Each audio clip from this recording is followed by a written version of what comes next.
meeting and every subsequent meetings. And in the past as well, we've always stuck true to our mission, which is to teach security, teach Christ, and teach security in Christ. The way we go about doing it, the mode of operation is we hold monthly educational meetings, speakers present on an information security topic, and then we draw a parallel from the Bible, an analogy or something, a parallel from the Bible to the topic itself and from Scripture. And then we discuss as to how that actually applies to our personal lives. So an example here I give often is you could have a really good solid software, and if it uses one banned API or an insecure call, then Michael Howard talked about that banned API is a sin within. And the parallel is well-written code plus one banned API makes that entire software vulnerable. Likewise, a righteous man with one sin, and no one is sinless, makes the man a sinful man and his soul vulnerable. So how do you actually apply that to your professional and your personal life? You replace banned API with safer alternatives, and in this case you replace sin in our lives with Jesus Christ, the safest of all alternatives. We also do a lot of our talks on Twitter, a lot of our announcements on Twitter. So at HackFormers, and then there's a blog. So if you go to www.hackformers.org, then you would be able to actually subscribe to the blog. The reason we've asked you to do that is so anytime a new announcement is made, then you immediately hear about it if you're not following your Twitter feed or any of the social media circles. Every first Friday of the month is when we meet, we get together, and at about 11:30 to 1. This is I think it's close to, since we started, this is our 18th or it's almost a year and a half of meetings that we've been having. Past meetings and presentations have actually been posted on the website, which we have available, so you still have access to be able to get that, the things that you missed. We meet over here at the Microsoft Technology Center. The next meeting is going to be November 1st, so note that date is the very first Friday of November. And that will actually be also the last meeting for the year, because we generally don't have a meeting, an educational meeting like this in this building in December. Instead, what we do is we get together, what is called a HackFormer huddle, and we essentially get together in somebody's house, and then it's a potluck. We bring in food, and then we just sit and talk and yak and fellowship, and so it's more of an informal, no teaching kind of thing, but more of a reflecting for the year and for all the blessings that God has given us during the Christmas season. So more information about that will be coming soon as well. So things that you can do to actually get involved is, first and foremost, of course, pray, right? Pray for this, for the mission itself. Participate if you have time that you can allocate towards volunteering, from maintaining your website to social media, kind of promoting the talks and things like that. Really it's not about promoting HackFormers, it's about promoting the Christ that is behind HackFormers. And so I want to make that clear, and we want volunteers in that space. All of the stuff that is done over here is volunteer driven. So if you can help in any particular way, then I certainly encourage you to, and we certainly would like to get that help. We are also actually looking for leadership. So if God is laying in your heart to be part of it, to help lead the organization from a subsequent from a planning, vision, and other standpoint, then feel free to let us know as well. Tithes, in terms of tithes, realistically, what we really ask is, if you are led to, then think about sponsoring a meeting. It comes to about $60 to $70 for the pizzas and the drinks. So if you're led to, we do need sponsors for the coming year, 2014. We're not yet a 501c3 kind of organization, so nobody writes any checks to Mano, Paul, or to anyone, to Austin or any one of us.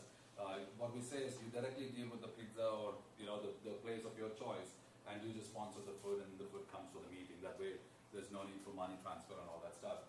We are applying for the 501c3 status mainly because of a few who have come to say that we want to donate to the cause, and we don't have a way to receive it, so we've told them to hold that at bay.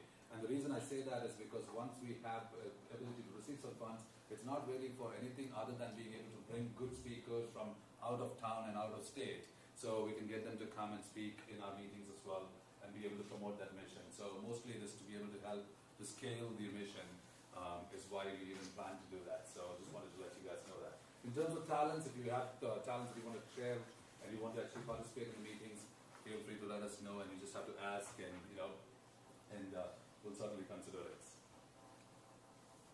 Resources, there are Bibles in the back.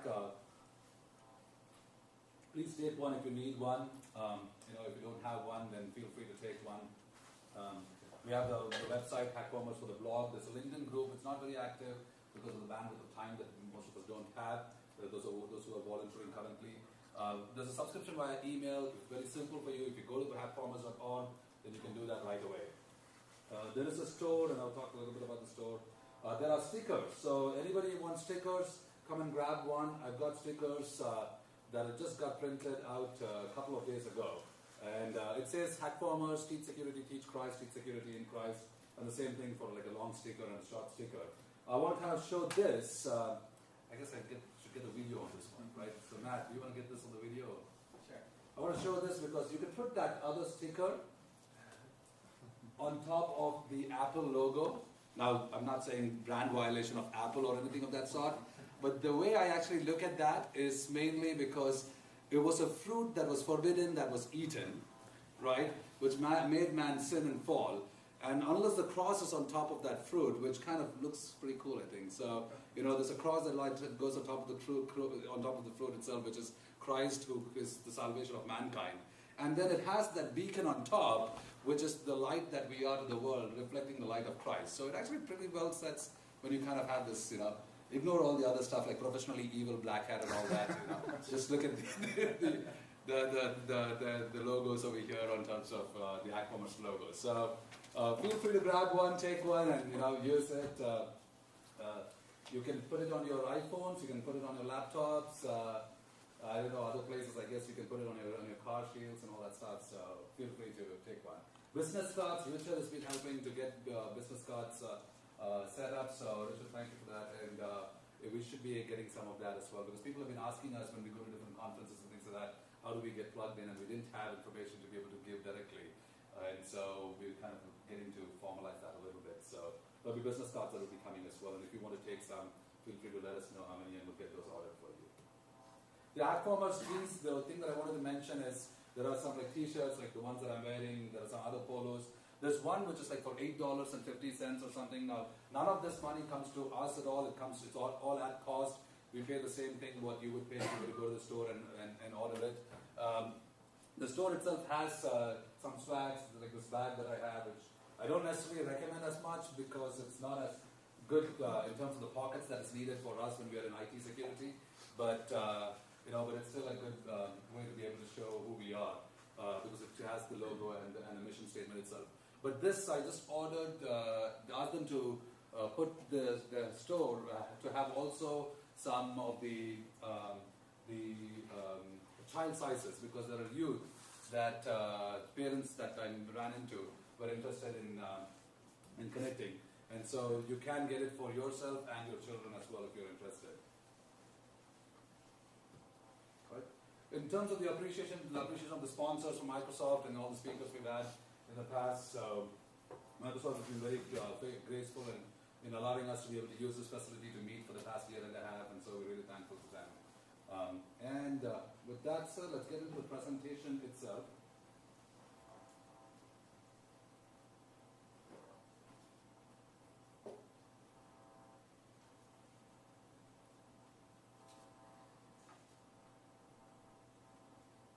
As to what we are here for to learn.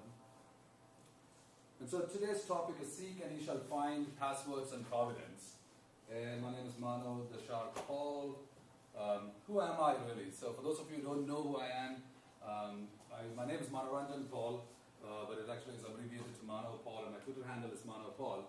My identity, or my primary identity, so if you were to do a who is search for me, I want this to come out first, is that I'm a follower of Jesus Christ. I'm a Christian. The date of birth I mentioned is 1990, is when I was born. So how old am I? You guys need to pull up a calculator to calculate that.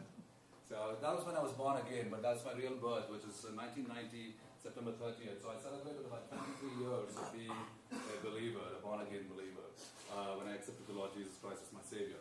I'm an advisor for an organization on software assurance. I intentionally refrained from mentioning the name because I was asked not to, because of my allegiance to my faith. But that is what it is, at the cost we pay. But so far they've held me as an advisor for the organization. I've authored a couple of books, The 7 Qualities of Highly Secure Software, the official IC Square Guide to CSSLP, and then For my day job, I actually run the organization, the company called Security Solutions, which handles training and awareness and consulting and products in software security primarily. Before I came to the world of security, I was a shark researcher in the Bimini Islands in the Bahamas, and that's how I had my hacker handle, or so is the shark, right? So I used to work with sharks at sea.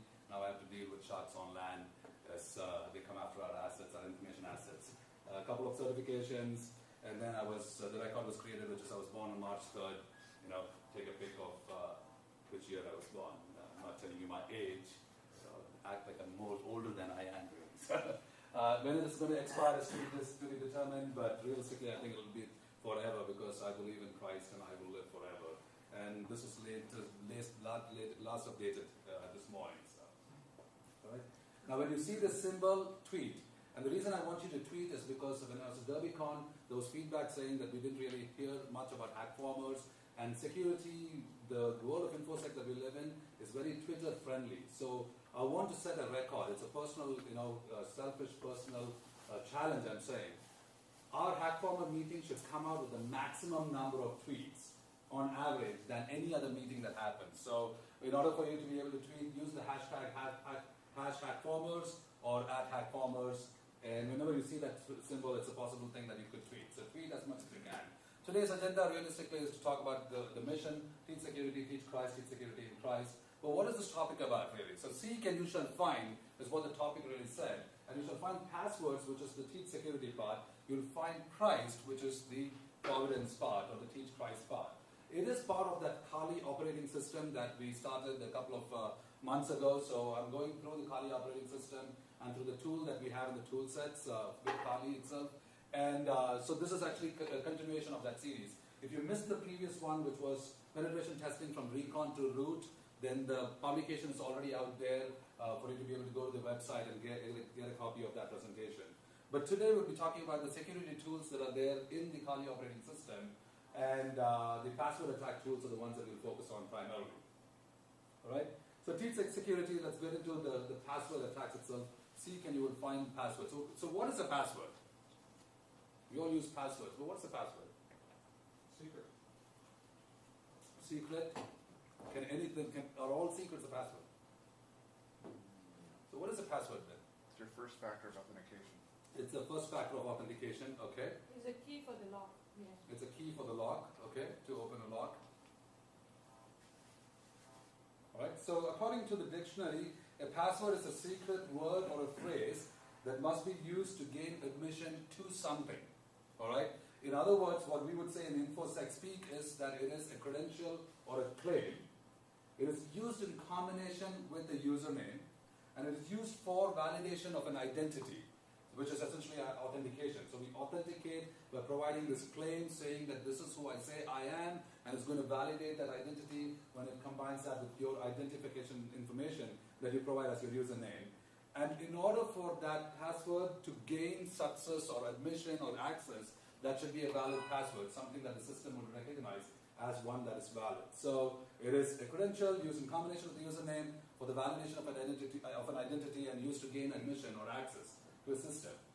Authentication is nothing but making sure that you are who you say you are. So I am that I am is essentially authentication. Now, the factors of authentication, Mark earlier mentioned this was the first form of authentication. It's one of the first factor of authentication. The ways we authenticate into systems are where you can have three primary factors of authentication. There's one that is being debated where location awareness is that actually a factor of authentication. I'll talk to you about that in a second here. So, but the first factor of authentication is something you know. So a password or a PIN is something you know. It's a knowledge-based authentication factor. The second thing is something you have. And when you talk about something you have, it is your badges, your certificates, your key fobs, and things that you would have or you would possess. So it's an ownership-based authentication factor. And the third factor of authentication is something you are, which is your iris patterns or your fingerprints, right? And your biometric information. And the fourth factor that's being debated is your location. So if you're logging in from, let's say, a geographical IP that is in Switzerland, as opposed to you're logging in from, the US, you are going to get sometimes a factor that comes up and says, especially like if you use Facebook and you go into Switzerland, for the first time you're logging in from there, it's going to say, hey, you never logged in from this location, do you want to really continue, right? Is that truly a factor? It's still debatable as part of location-based authentication factor. But we have 3 factors at least that we know, which is well accepted. And the more the factors you have, the more difficult it is for you to be able to break into that system itself. The one that we're going to in-scope talk today, that is in scope for this talk, is really the passwords alone is what we're looking at. So, okay, so that's the one, the first factor, the something with the knowledge-based factor is what we are going to be looking at today.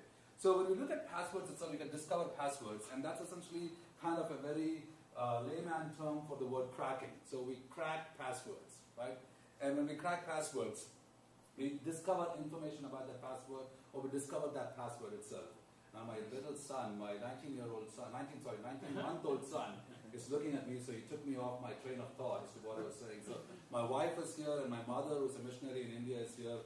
Iris and Sangeeta, my wife, and my second-born, Itai, is here as well.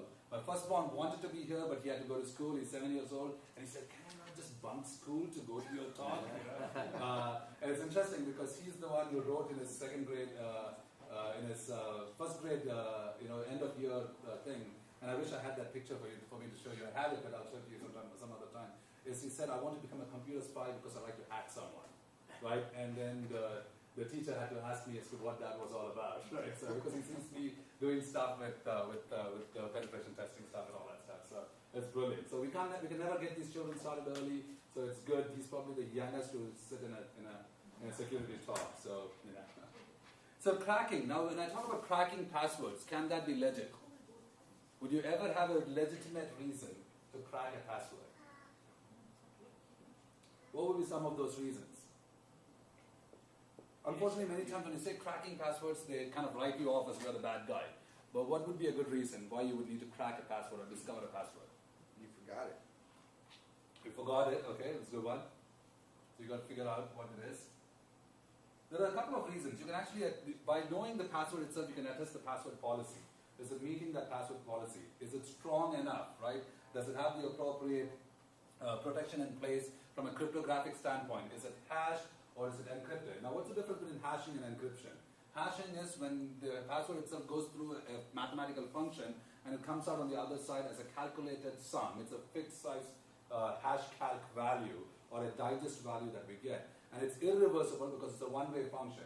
Encryption, on the other hand, is where the password gets encrypted, gets stored in your system, but it can be decrypted back to its original value.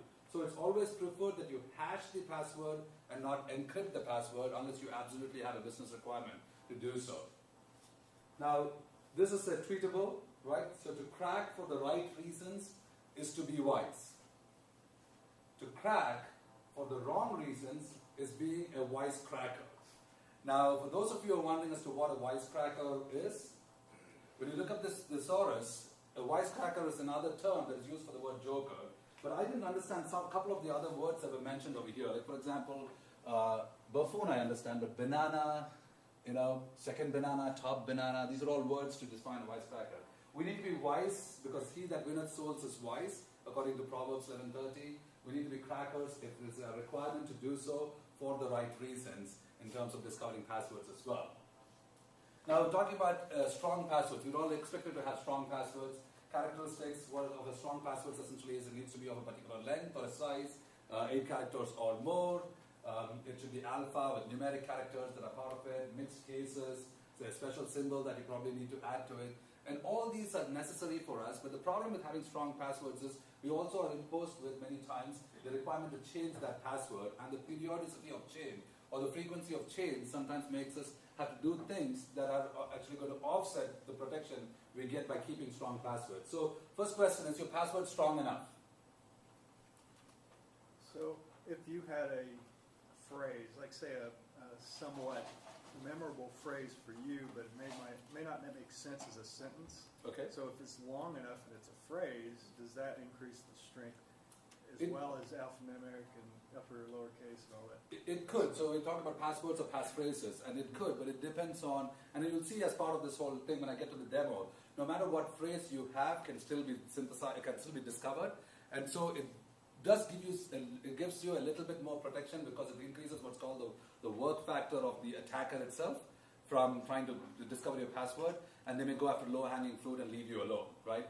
But is it truly crackable or not? We'll answer that towards the end of this, the talk itself. Now, strong is one thing, but is it psychologically acceptable as well? Right?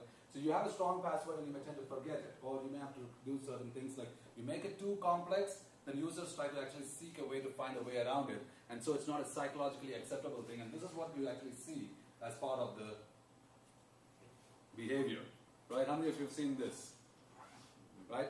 It's usually under the keyboard or sometimes stuck on the desktop. The password is this, and so you have the sticky note behavior, which is, kind of defeats the whole purpose of having a strong password. You make it too weak, and then the hackers seek to find it, and they often do it.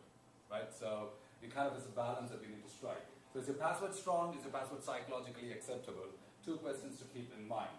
Now there are many tools to figure out, and the Kali operating system actually has a whole set of password attack tools for us to be able to figure out if the password is strong or not, or can that be synthesized, or can that be discovered. In fact, in today's talk, we'll talk about some of the tools, I'll cover some of the common tools that we use. But even before you talk about the common tools, in terms of cracking a password, it begins with the humans being the weakest link. Why do I need to hack the password when I can ask it to someone and they will give it to me? Right? And the Bible says what? Ask and you shall receive. Right? So try asking for the password first. So for example, Albert, what's your username? Albert. What's your password? Albert 1. Okay, so Albert 1 will start with this brute force script of Albert 1, 2, 3, 4, 5, and 6, and we'll see if that works, right? You actually should tell your real password and then nobody will try that. Security by obscurity. And we have like social engineering toolkits that could be used to be able to help discover the password by just social engineering and asking for the password itself. So how many of you have seen the game show, You Are the Weakest Link? It's a British game show. If you haven't seen it, this Anne Robinson basically says, you are the weakest link, and heartlessly she would say, goodbye. Right? Like no chance for you to have a second chance. So when it comes down to cracking passwords, I kind of wordplayed with it and I said, you are the weakest link and you're a hacked guy, right? And so goodbye, you'll be the hacked guy. Now, password attack tools, there are different types of tools. According to Kali, what they end up doing is they categorize it into GPU tools, having the graphics processing unit to be able to have hardware attacks. That'll be another talk that I'll be doing on using GPUs, graphic cards, to be able to crack passwords. And then we have online attacks. We're not going to talk about that today, but I'll talk more of the offline attacks. In the offline attacks, the very first one you have is a cache dump, which will dump all the caches from a domain controller or an active dump. And that information, the cache dump information, I could grab from an older operating system like Windows XP or NT, and then I'll be able to pull that information to be able to crack it. CHNTPW is a change NT password. You can actually change the password itself or blank the local administrator password using that tool. The CMOS password, the CMOS one is for if you have a BIOS lock, and how many of you have to deal with systems which you have to lock the BIOS itself? So even before you boot, you have to first supply the BIOS password. In the early days with desktops, we had to do it, and sometimes you'd forget it, which means you really denied yourself service. CMOS password will be able to help you to break the BIOS lock password itself and kill that password before you can set a new password or so. In the laptops, it's the EEPROM, so you need to use the EEPROM programmer reader to be able to do the same kind of thing as CMOS password does. Crunch is actually a word list generator, and so we'll talk about if you need a word list to be able to use against passwords, then I would be able to use Crunch to be able to create that. FCrack, dictionary statistics. I could go into each one. The ones that I'll actually focus on today is John and Johnny, which is John the Ripper, which is for cracking passwords once you get a hash dump. And then Johnny is kind of a GUI friend for that. Password dump is there. Rainbow crack. You can also do a SAM dump. So I'll kind of show a couple of tools today in our talk. John the Ripper without word list, how you would be able to go about finding passwords. John the Ripper with word list, using a word list, and I would do that. Now Johnny is a GUI front end for that whole system itself as to once you get a hash dump to be able to do so, and you'll see this in action. Now I want to also pay point your attention to word lists itself. Where would I go get a good word list? There are some very good sources. Like PacketStorm has a series of almost 200 plus word lists, like Chinese name, Indian names, male names, female names, to supply to your password cracker that you could use as a password word list. Outpost has got a couple. Then OpenWall has got one where they give you a sample, but then if you pay like $30, you could get I've never had the need to buy the open world one, but PacketStorm is the one that has sufficed for pretty much doing anything you want. They actually even have one called government names. I'm not sure. I didn't have time to look into it. I'm assuming it'll have words like Obamacare and all that stuff. So I don't know. So, right? So, and then or you could create your own. If none of those work for you, you could actually take Crunch, open Crunch, and you could actually put in the characters that you want to use, give it the length of the size that you want to generate, and it'll spit out a word list. Now, I want to tell you, be careful when you use Crunch, because when I was getting ready for this talk, I put 8 A, B, C, D, E, F, D, A, B, C, D, E, F, G, H, and then 1, 2, 3, 4, 5, 6, 7, 8. And I said, from these combination of characters, generate out a word list for me. And that comes out with a few, almost like a terabyte of data. So it hosts my system. I had to like rebuild my operating system completely. So if you don't have a powerful machine, or you can't actually hack the cloud to use the cloud for your thing, then don't do it, right? So, but so you can do like ABC 1, 2, 3 or something, and it gives you a couple of gigs of data. So. Another tool that I'll kind of cover in the talk today is mimikatz, and this is when it's kind of new. It's brilliant. It's a tool that was created by this guy called Benjamin Delphi. He's French, and that's why I said oui, right? And his hacker handle is, or his Twitter handle is Gentle Kiwi. And on his blog site, he's got a lot of information. Now this, you don't have to have a session or an ownage of a system, because you could get to the system, upload the mimikatz executable, do an injection of the DLL process for the LSAS exe, which is your local security subsystems authority, and you can actually grab the password from memory. So you can do that, but if you do it that way, when you don't have ownage, then essentially what happens is VirusTotal or some other virus, this one will virus scanner will flag it, and it'll kind of give you some trouble. So you could actually do that as part of an extension, as part of the Metapreter or the Metasploit extension. Load it as an extension and still steal the password. So here's the part of the demo, and the disclaimer I have to say is, do not hack to crack unless you're absolutely authorized to. It's like when you tell children don't run with scissors, what do? They run with scissors, right? So this is actually not a scissor, this is more like a sword, that the stuff that we're showing over here. So use it carefully, wield it carefully with appropriate authorization. But the demo is really about seeking what you should find. I'll start with the social engineering toolkit, and then we'll go into Metapreter, migrating to a Windows logon password process, stealing information from the Windows logon, then using password hashes, and then cracking the password hash from a hash dump that it would get from the compromised victim, and then also mimikatz. So let me get back to, so Kali operating system, this is my attacker machine, and then I'm going to also have on this end,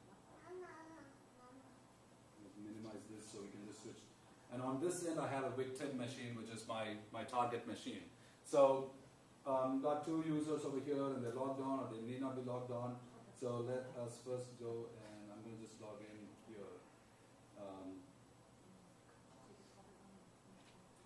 Okay. I've logged into this Windows machine, which is essentially something that we're going to try to get some passwords from. I go to my attacker machine over here. First thing I do, I have the Metasploit framework console loaded over here, and then I need to get this local IP. So my attacker machine is 10.211.55.112. So that's the local host, and in terms of the victim, now you may ask me, well, how is it that we can actually do this? Since I have access to it, I can see the victim's IP address is 10.211.55.4. All right, so that's our remote host, the victim, and then we have our attacker machine. So we have 2 machines. Now, if I did not know the IP address of this machine, all I would need to do then is to do a scan over here on this 10.211.550/24, and that would give me all the machines there are. So I'll let that run and scan, and that will discover that host for me, and I'll be able to say that that's now live and host. So basics of network mapping and scanning. So essentially, I need the 10.211 attacker, the IP from both systems, the attacker and the victim, right? While this is running, let me go over here, and I'm going to do the first attack, which is SE, the social engineering toolkit. So I open up the social engineering toolkit on my box over here, do the first attack. I'm going to do a website attack vector, and I'm going to do this credential harvester attack method. So 3, and I'm going to clone a site. So Now here it's telling me if you're using an external IP, use your external IP for this, for tab jacking or so. Otherwise, use the one that is. So the IP that I'm going to want that to connect back to is my attacker machine, which is 10.211.55.12. Now it's telling me, give me a URL that you want to clone, that you're going to actually social engineer your attackers. What's a very famous URL that people log into? What's a very famous website? Facebook, right? Did you say Google? Google or Facebook. So let's actually clone Facebook.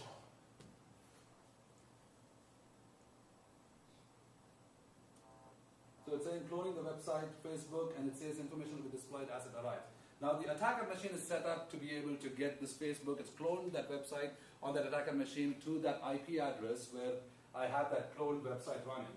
I would send that as a spoof. I would put a Facebook update saying, hey, come check out this thing. I really did this, got this award or something. Click on this link and I'll put it in my friends list. I actually have a couple of my Facebook friends over here as well, Arun and Vinod. So we'll see if they will click on that link. Now they're going back and saying, don't click on any of the link that Mano says, right? So let's go to this thing here. Don't ask me questions now. No. All right, so 10. Yeah, okay. 10.211.55.12. Now, if I send this link to, let's say, I'm going to send this to Vinod, and what do you see here? There's a login that looks just like Facebook.com. So, Vinod, Emmanuel, and where do you work, Vinod? Cisco. He doesn't work at Cisco. Okay, what's your password? So let's just say, all right, and I log in. Do you want to remove passwords now? Now what you see is, it actually just said, hey, it didn't really fail, but it kind of redirected him back to his Facebook login, not from that IP. But look over here what happened on the attacker machine. It tells me that email was vinod.emmanuel@cisco.com, and password is, that he tried was Rockstar, right? And so now I have his Facebook account password to be able to log in and post pictures of things. So it's a very simple link from which I could harvest from just using the social engineering toolkit. So that's one way to grab some passwords. All right. So was that a HTTPS URL you had, or was it just open clear text? So I would actually, what you would do is you would actually create a fake website, and then you will clone that website, and you'll have people go to that website. So you would say like a health benefit website or so, right? So you'd go and create that website, get the domain name registered, all that stuff, make a trusted certificate on that. So people, when they accept it and they click on that. Now in this case, I just asked them to connect to that IP, and he was able to connect. Most people won't even see what they're clicking on, and they'll just go to, I can mask that IP and send it in an email, and they'll click on it, and they won't see the URL up in front before they actually submit that information. At this point, it's game over, right? So that's one way to capture passwords. The other way you would go about is to be able to now use like an exploit framework itself. So I've got Metasploit running over here, Metasploit framework, and this is an attack framework that I would use to be able to get access to this machine here. And so if I was to do, I'm going to use a particular exploit that I know is going to work on this machine. So Windows 7 as it was, MS08, and then this is going to tell me to set the options for the remote host. So this is where we need that IP address. So remote host, this information since it's not set, is going to be the victim machine, which is 10.211.55.4. And then I'm going to now have to send a payload to be able to exploit that machine using the vulnerability of that MS08 067net API vulnerability. So set payload, and I'm going to actually create a payload that is going to have a reverse TCP connection. To my box. So, and then it needs to now know that the local host that I'm going to connect back to is the attacker machine. Right? So if I do show options, I should be able to see everything is set. Remote host is set to the victim IP. Local host is set to the attacker IP, and I'm going to check to see if it's exploitable. Now in this case, the target is vulnerable is what I see. So So we go about and then do an exploit itself. So once I set the exploit, I should get what's called a metapreter shell back on that system. So I get a metapreter shell back on the system, which means at this point I have control of this machine. And the way I would verify that is the IP address of this is 554. And so I could do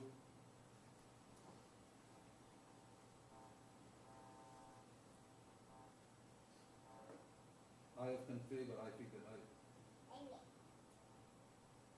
And you see that I actually am on that victim boss. It's a 554, right? So I have access to this machine, but how do I steal the password of somebody on this machine that I have to log? They're going to log on or so, right? So in this case, what I want to do is find out all the processes that are running on this machine, on the victim machine. So the PS switch would give me all the processes that are running. I'm looking for a particular process. So if you guys see it yell out, okay, there it is. Win log on. Okay, the Windows logon process itself has a process ID of 620. Alright, so I'm going to migrate into that process, and it's migrating from the service host 988 to 620. Once the migration is successful, you come down over here, and let's say that this person is going to log on, this switch user. Right? This is the Windows logon screen that you see. I have this attacker machine pointed to that Windows logon executable and migrated into that process. So if I do something like keyscan start, it starts a keylogger. Now the on the victim, he doesn't know or she doesn't know, and they come in to log in. When they come in to log in, they're going to type their password. Now if I'm going to type the first password, I'm going to say 1, 2, 3, 4, 5 and try to log in. It says, did you forget your password? It also tells me you can check this link over here. Now the attacker doesn't have access to that link. So he needs to figure out some other way. So the guy tries again, and he tries the password, and he looks at the link. The link says, this is the type of Bruce the shark in Finding Nemo. So what kind of a shark is Bruce in Finding Nemo? Great white. It's a great white. So let's try the password great white. And it let in. So we know the password is great white, but only the victim knows it. The attacker doesn't know it. But the attacker has opened up a keyscan keylogger on that process. So if they do a keyscan dump,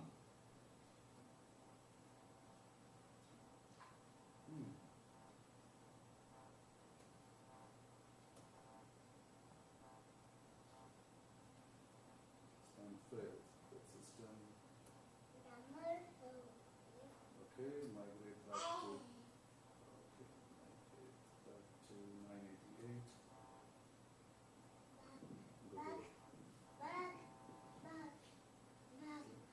Go to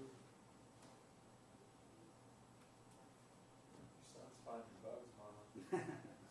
oh, it's saying bug. Okay, let me see. Hold on 1 minute. Let's see why I should have seen the passwords. Go here, PS, Explorer.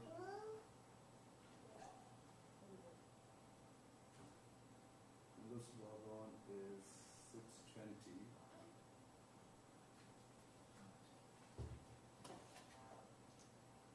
We'll try that once more. Should see the user. Before I do that, I need to start the key scan. Let's see if it starts probably. It started the key scan. And then wait. White. Let's try this one more time and see if it works.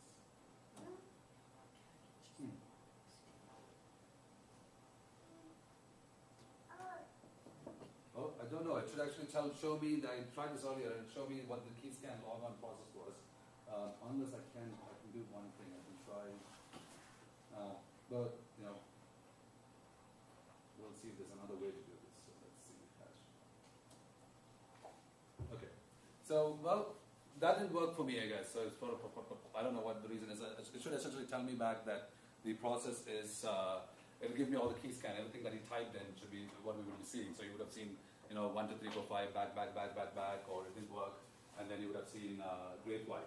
But in this case, I actually can get a hash dump of all the file. Now, hash dump essentially is the passwords are stored in hash in the backend system, in the victim system itself. So here what I would do then is to grab this hash values and copy it over to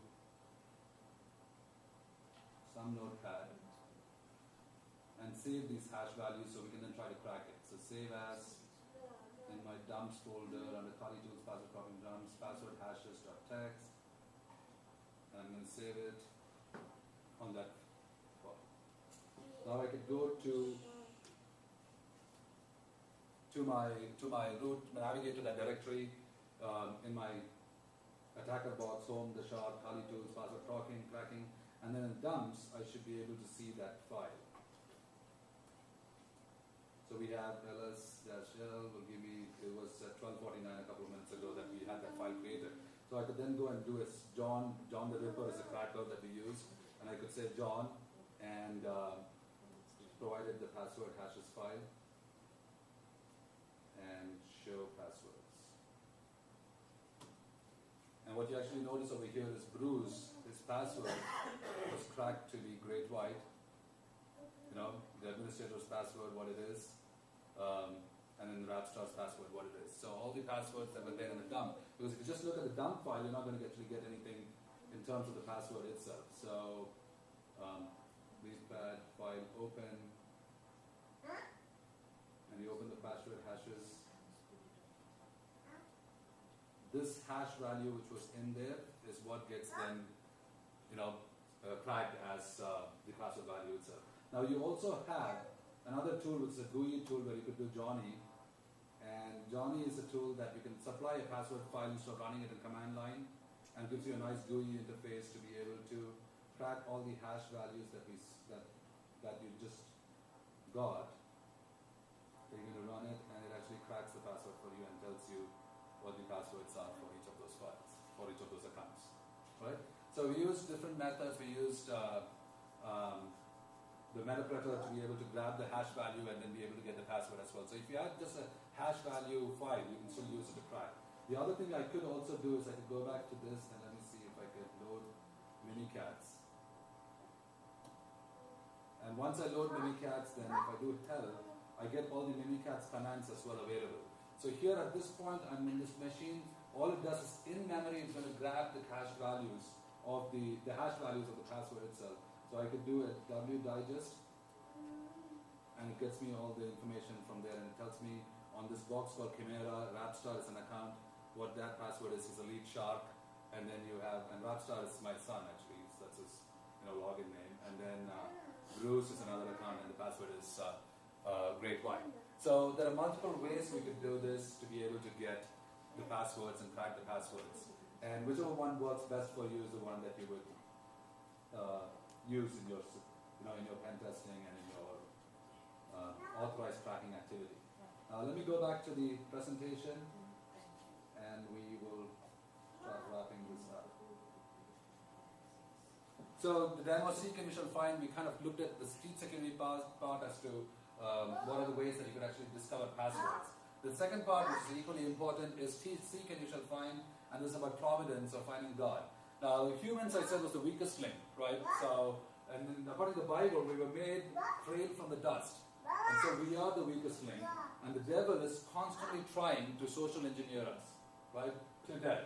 Now, we need to ask, for it is written that everyone who asks it shall be given, or you shall receive. But what do we ask for? Now, when I talked about earlier, we need to ask for strong passwords or something that is strong and uncrackable. Now, what do we ask for? Jesus actually posed that question. He said, "Who do you say I am?" Well, this was a question that he posed. Now, God in the beginning told, when Moses asked him, "What is your name?" he said, "I am that I am." That is, I am. I existed in the beginning. I existed forever. I am, right? And he also said, "I am the God of your fathers, Abraham, Isaac, and Jacob." Now, Jesus, when he was on earth, he was asked a question, and when he was asked a question, he said, "Before Abraham was, I am." So that kind of gives us the clue that it was Christ in the beginning with God the Father, in the Trinity of God the Father, God the Son, Jesus Christ, and then the Holy Spirit God, that were the I am, right? And so we have Christ in us, who is God's providence for salvation unto mankind. And without Jesus, no one can be granted access to God, and there's no way at all. Now, he made a couple of statements. Now, Jesus' statements were all, these statements in the book of John, were all the I am statements. In fact, he said, "I am the bread of life." That means if you eat of me, you shall not be hungry, you shall hunger no more. I am from above, implying that he was explicitly stating that he came from God and no man can come from God unless their God is what the scripture says. So he was God is what he was stating. I am the true wine, right? For those of you who drink wine, anybody over here drink wine? Right? So for those of you who drink wine, he is the true wine. That means he's the wine that is into whom we are grafted. He is the light of the world. He said, I am the light of the world, and that means there's no darkness in him. And when light comes into a room, where is darkness? There can be no darkness. So darkness, sin, and the Savior cannot coexist together. He also said, I am the door. Now the important thing about him saying, I am the door, is when you walk through him, there is no end at all, because it is eternity when you walk through him. And so he is the door. And though our life situations may come across to us, and it may seem like the doors around us are closing, when we walk and trust in Christ Jesus, and we walk in him and through the door, then there is nothing for us to be worried about. He said, I am the good shepherd. That means you may be the one lost sheep. He will leave the 99 behind and go after that one lost sheep to be able to bring that person back and rescue that person from death. He said, I am the Son of God. Not only did he claim I am the Son of God during his baptism and his transfiguration, God himself averred and said that this is my beloved Son with whom I am well pleased. And then he added on later in the transfiguration that this is my beloved Son with whom I am well pleased. Listen to him, or heed ye him. And then Jesus said, I am the resurrection and the life. And I don't know of any other man who can actually make that claim. There is nobody who can say that I came back from the dead. And then there is a whole gathering of people who are willing to live and give their life because they believe that he is the resurrection and the dead. And when you believe in him, there is no death ever for any of those who believe. And he is the life. And he said, I am the way, the truth, and the life. Now, so that is what the Bible tells us. So let's look at Jesus from HackFormers style. All right? How many want to look at Jesus from HackFormers style? You've got to see one hand at least go up. That was not a rhetorical question. Who is Jesus HackFormers style? In the context of what we spoke, right? So Jesus is the credential or the claim. He is the one to be used in conjunction with a username, with your name, with my name. So put your name in there. For the validation of our identity, that is when we have to be authenticated to meet God and face him, he is the one person that is needed for us to believe in him so that we can be given the admission or the access into the presence of God himself. In other words, treatable, Jesus is the password to all the questions of life. He is strong and he is psychologically acceptable. You don't have to do anything. He doesn't have any conditions or rules set for you to come to him, because just coming to him and believing in him is the one that does the cleaning of the act itself. You don't have to do anything to live a righteous lifestyle because he's psychologically acceptable. He's not very hard for us to accept. All you have to do is simply believe and nothing else. And he's strong. He never changes, which means you can't really crack him. He's the same yesterday, today, and forever. And his love for you and me never changes. So if you seek him, the Bible gives us a couple of verses. If you seek him, you will find him. It says, seek and you shall find, and he that seeketh findeth me. And if you shall seek me and find me, I will be found by you, says the Lord, in Jeremiah chapter 29, verse 13 and 14. And if you seek Jesus, now here's the thing that we need to be cautious about. It says, seek the Lord while he may still be found. Because a time will come when people will start to seek him, when grace will be lifted, and they won't be able to find him. So while the time is still ready and now, don't wait any further. Seek him and you'll find him. Because he's a God who says, I will, come from your wicked ways, I will abundantly pardon. I will not just pardon you, but I will abundantly pardon. Which means the murderer and the adulterer that King David was, had a chance. The murderer that Moses was, he had a chance. People that we live today, Saul, the murderer who murdered Christian, he became one of the most of the apostles of Christ because he had a chance, because God forgave them because of Jesus Christ and what the act of the cross itself, and what Jesus sacrificed himself. So in terms of teaching security in Christ, this is the most important part of this meeting, right? Points to ponder. You need to know the password in order for you to be able to get access to a privileged resource. You need to know Jesus, the password, to get access to God. And this is life eternal. That if you know him, then that is life eternal. Know him, the true God, and Jesus Christ who was sent, who is God himself. That is life eternal. But he's not just a cool guy. Now, I was at DerbyCon a couple of weeks ago, and at DerbyCon I was wearing the HackFormer t-shirt, and the back of the t-shirt says, teach security, teach Christ, teach security in Christ. A guy runs past me and he comes over across in front of me and he says, hey, that's a cool t-shirt. So a natural thing for me to do is somebody who noticed and kind of connected with that mission. I asked him, so are you a follower of Christ? Are you a believer? And his response to me was, he didn't expect that question, but he looked at me and he said, you know what, I know Jesus and I know he's a cool guy. He taught us a lot of good things. And I was thinking to myself at that time, he is the coolest guy you will ever meet. Taste and see that the Lord is good. Right? There is no one cooler than Christ. There are many who know him or know of him, but there are not many who know him. To know Jesus, it's like I know somebody's password, but can I get access to that system with my credentials? No. When I log in with that other person's password, I'm going to log in at that person. So I know that password, but you need to know your password. Is Jesus your password? That is the most important question today that I will pose to you. In fact, it comes down to the question, is Jesus your password? Right? He's the password that's a Savior and Lord, not just another individual, which in other words it means, have you believed in him? Right? Have you believed in him, and or do you still doubt? There are many who actually still doubt, unfortunately. But what we believe that Jesus is the Son of God. He came down to this world. He took our place on the cross so that we don't have to live a righteous lifestyle. We live a righteous lifestyle only after we know him as our Lord and Savior.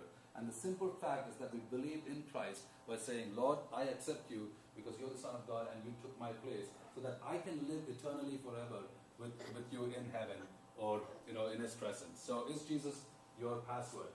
I would beg you to not leave this room without not answering that question. Make sure that you have that question answered. Is he the Lord and Savior of my life? Is he the password, the strongest, uncrackable, never-changing password? Seek Jesus while he may still be found, for the time will come when he may not be, since grace will be lifted. Now here's the last part of this talk. The Bible says in Joel chapter 2:32, all you need to do is just believe, and by calling on the name of the Lord you will be saved. And calling on the name of the Lord Jesus Christ. So all who call on the name of the Lord Jesus Christ shall be saved. Everyone, irrespective of what our lifestyle has been, what our lifestyle is today, it does not matter. The invitation is open to everyone. I'm the chief of sinners, I would say. And so, I stand a chance just as any one of us over here stand a chance. In HackFormers style, now I know that I don't want to change the scripture, but in HackFormers style, speaking the lingo that we understand, that verse will translate something like this. And please don't beat me up saying that I've added to the scripture. No, I'm not. Or deleted from the scripture, because I believe that it's not, the words are from the Holy Spirit. And this is what it would say in HackFormers style. All who know Jesus Christ as their password shall be granted access to the presence of God to live eternally. Right? Everyone will be saved, which shall live eternally. Everyone who knows Jesus as a password is the only one who will be given or granted access to the presence of God. So do you know Jesus as your password? And in closing thoughts, if you like this presentation or and this meeting, subscribe via email. If you're not a follower of HackFormers yet, follow HackFormers as we follow Christ. That's again from the Bible. Apostle Paul says, follow me as I follow Christ. And this is Mano, Paul, not the apostle, but saying the same thing. Follow HackFormers as you follow Christ. Get linked in with us. Email us of your thoughts in this one. If you did not like the presentation, give us your feedback as well. So let us know. Catch temptation and seek God's providence that is in Jesus Christ. And thank you and God bless. In fact, we have a few minutes, so if you have any questions, I should have actually waited for the discussion points. If you have any questions, thoughts, on the teach security part or the teach Christ part, this is the time. We have about 7 or 8 minutes left. So, yeah, Austin. So to speak about security in Jesus Christ is kind of a weird thing, right? So what drove you to that? How did we get today? HackFormers and all. Where did that come from? How did HackFormers come from? So, Matt, I think we're done with the video on this. So. If you want, you can actually have it still so we can get the discussion going. So how did HackFormers come from? A couple of years ago, if those of you haven't read the history behind HackFormers, a couple of years ago I was at a conference meeting in Washington D.C. and there was a gentleman over there, a guy named Johnny Long. Now Johnny Long was known in the world of security for the iHack stuff, the iHack Google, and he was a very well-known security hacker, security researcher. He worked with the NSA and all, and he was very well-known in the security field. So when he went up there to introduce himself, he essentially said in his introduction a couple of things, and then he went and said in the very third or fourth bullet point, he said, "I'm a Christian." And then he said, "Some of you may find it to be lame, others may find it to be elite, but it doesn't matter, I'm a Christian." So after that meeting, I walked up to him, and this was actually in like a meeting with government officials, tech, all with black suits and ties, so it's a very formal setting. And so I walk up to him and I say, "Hey Johnny, are you a Jesus freak?" And he said, "Yes, I am." And my response to him at that point was, "Hey, join the club, I'm one too," right? And he kind of inspired me at that point to say, what you need to do is you're a security guy, but you're first a Christian, right? Then you're a security guy. And so that was kind of the initial seed of HackFormers. Then in 2006 at the Austin Secure SDLC event, I was open in my faith, and I mentioned in my introduction, like Johnny, borrowing that style, I said, "I'm a Christian." And after that meeting was over, Austin, Phil Baer, Michael Howard, and a few others who were in that meeting, they came up to me and they said, Michael actually said, "That was pretty bold of you to make that proclamation." And then he asked me to kind of check some stuff in his book that he had written on alternate data forking. And in alternate data forking, you can actually fork different sets of data so that the end result becomes one, but the data stream comes from other sources. And so any things that are trying to catch and validate the blacklist, that will be bypassed. So he had actually put in one place John 3 and in another place 16 read me now. And by alternate data forking, it would read as John 3:16 read me now, which is, "For God so loved the world that he gave his only begotten Son, that whoever believes in him shall not perish, but have everlasting life." Right? And so that, and then Austin encouraged me, and then I went to an AHA meeting, which is the Austin Hacker Anonymous, or the group that we have here.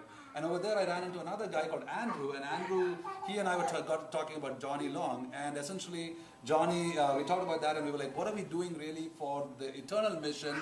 And at AHA, he kind of suggested we should be doing more for the information security community and for our brothers in the security field, brothers in the security field, but also being the witness that we're called to because our time on earth is short.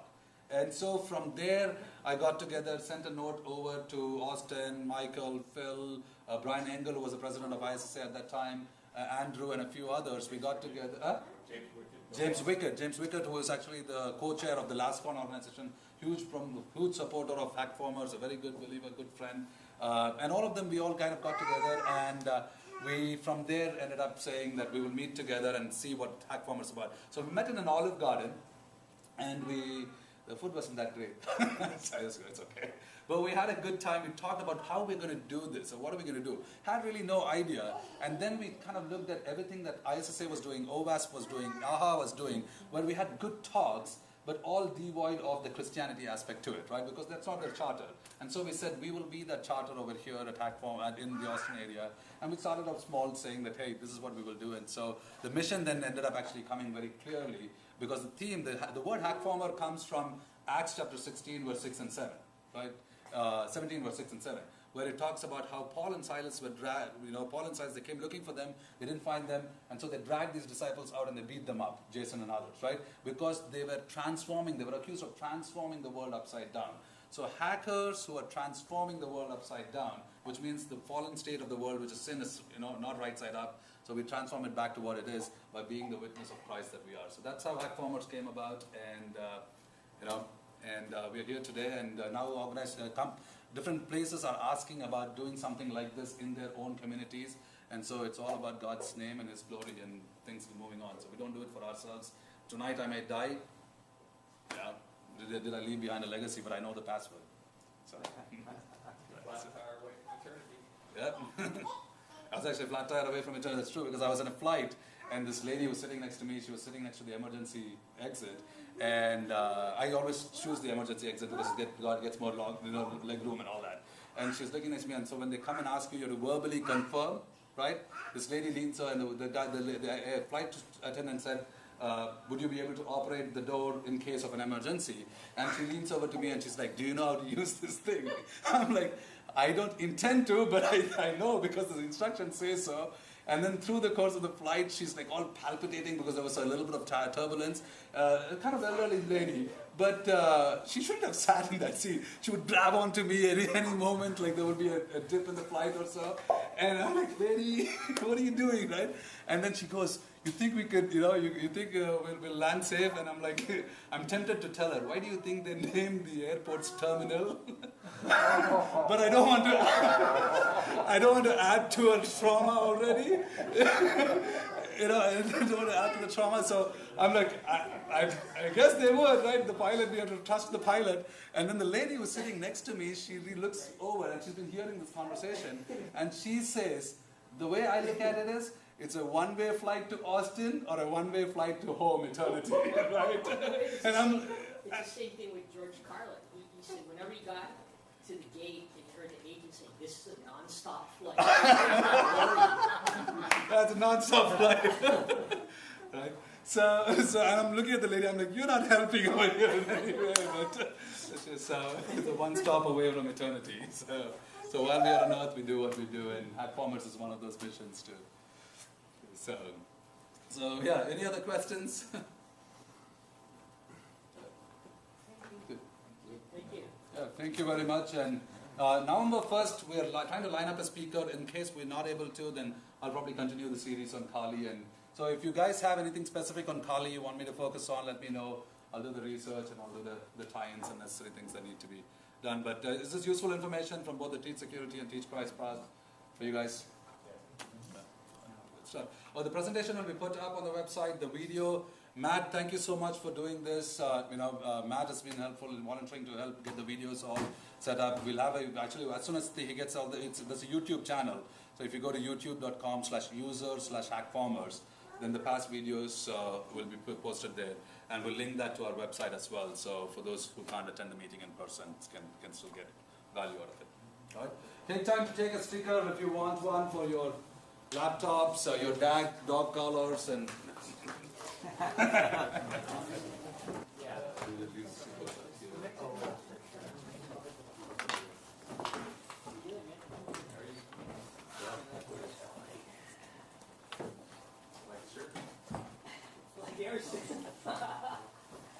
Where'd you get that? That's where I got my iPad. The second day of B-side. I wonder why they got my iPad. the keystroke dumping, keys can't because